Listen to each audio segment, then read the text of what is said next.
এই কথাটা সত্য যে ধারাবাহিকে কেউ কাজ করতে চায় না। ধরেন গল্পের শুরুটা যেমন হয় শেষ অবধি গিয়ে আর ওই জায়গায় থাকে না। আমি ওয়েদার এনজয় করেছি, আমি স্টাডি এনজয় করেছি, ফ্রেন্ডশিপ এনজয় করেছি, every corner of food enjoy করেছি। সো ক্যাম্পাস আসলে বলতে আমার কাছে যেটা বোঝায় সেটা এই জেনারেশন সেন্স করতে পারবে না। আমাদের চলতে হতো একই বই, দেখা গেছে আমরা বেশ কয়েকজন মিলে পড়াশোনা করেছি।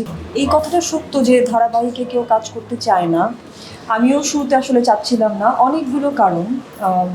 যেমন ধরেন গল্পের শুরুটা যেমন হয় শেষ অবধি গিয়ে আর ওই জায়গায় থাকে না, এবং অনেক ক্যারেক্টারের গ্রোথ নষ্ট হয়ে যায়। মিলিয়ে ঝিলিয়ে ধরেন আমিও প্রথমে একটু শেখেছিলাম, আমার কাছে মনে হচ্ছিল যে হয়তো বা এটা শেষ পর্যন্ত যেমনটা ভাবছি তেমনটা নাও হতে পারে। আর আমার যে চরিত্র নাম হচ্ছে শবনম, এটা একদম একটা বিবেক টাইপের চরিত্র, এবং এই চরিত্রগুলো খুব বেশি মানুষের কাছে আহামরি ভালো লাগে না।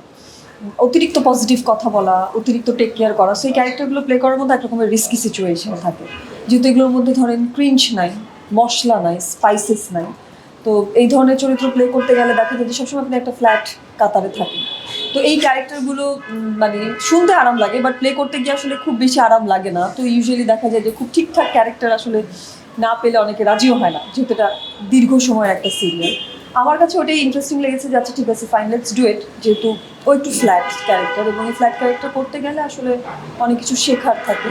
তো আমার কাছে মনে হচ্ছে যে শবনম ক্যারেক্টারের অনেকগুলো লেয়ার আছে, যে লেয়ারগুলো আসলে করতে গেলে অনেক রকম স্টাডি করতে হয়, যে স্টাডিগুলো এখন অনেক সময় ধরে আমার করা হচ্ছে না, যেহেতু আমি একটু ডিফারেন্ট ক্যারেক্টার প্লে করি। বাইরের কাজগুলো আমার কাছে খুবই ডিফারেন্ট আসে, বাট এইরকম ক্যারেক্টার আসে না অনেক দিন ধরে, যার কারণে রাজি হওয়া, কাজটা করা, এবং এখন মানুষ পছন্দ করছে, অ্যাপ্রিসিয়েট করছে কাজটাকে, সেটা একটা আনন্দের মুহূর্ত। আমার ব্যক্তি জীবনে ক্যাম্পাস আমার কাছে সবচেয়ে সবুজ সময়ের একটা, কারণ আমি আমার ক্যাম্পাস জীবনকে ভীষণ এনজয় করেছি।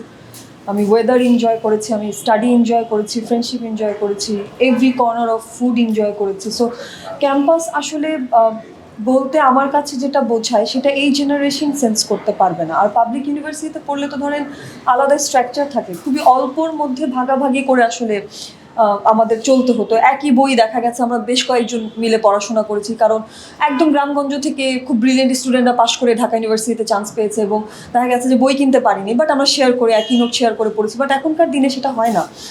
আমরা ক্যাম্পাস থেকে শেয়ারিং শিখেছি, বন্ডিং শিখেছি, আমরা লাইফটাকে ডিফারেন্টভাবে দেখতে শিখেছি। সো আমার কাছে ক্যাম্পাস হচ্ছে আমার জীবনে বেস্ট সময়। আমার অনেক বন্ধু ছিল ক্যাম্পাসে, এটা সত্য, বাস্তবতার কারণে এবং কাজ, পার্সোনাল লাইফের চেঞ্জেসের কারণে অনেকের পরিবর্তন এসেছে জীবনে।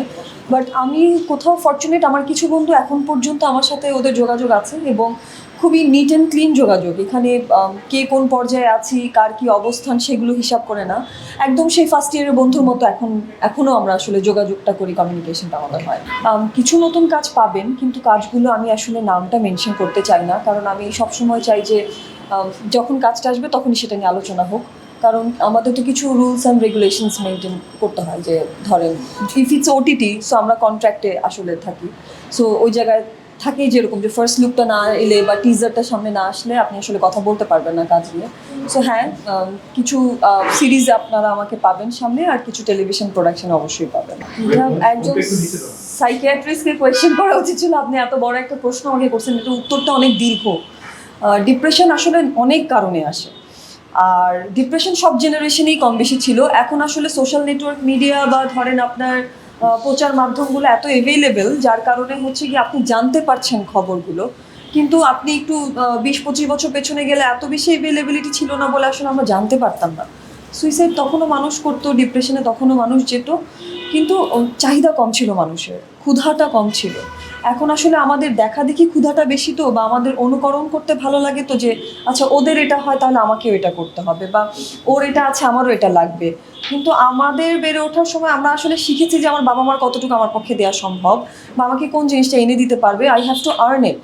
বাট এখনকার সময় যেটা হয়েছে যে ব্যস্ততা, social structure, lack of entertainment, সব কিছুর কারণে মানুষ না কোনো না কোনো একটা বস্তু দ্বারা হচ্ছে গিয়ে ম্যাক্সিমাম সময় অকিউপাইড থাকে। তো বস্তু দিয়ে নিজের ব্যক্তি সময়টাকে আসলে কাটাকাটি করার একটা টেন্ডেন্সি তৈরি হয়েছে। সো ওই জায়গা থেকে মানুষ সামান্য কিছুতে বা না পাওয়াতে ডিপ্রেশনে চলে যাচ্ছে।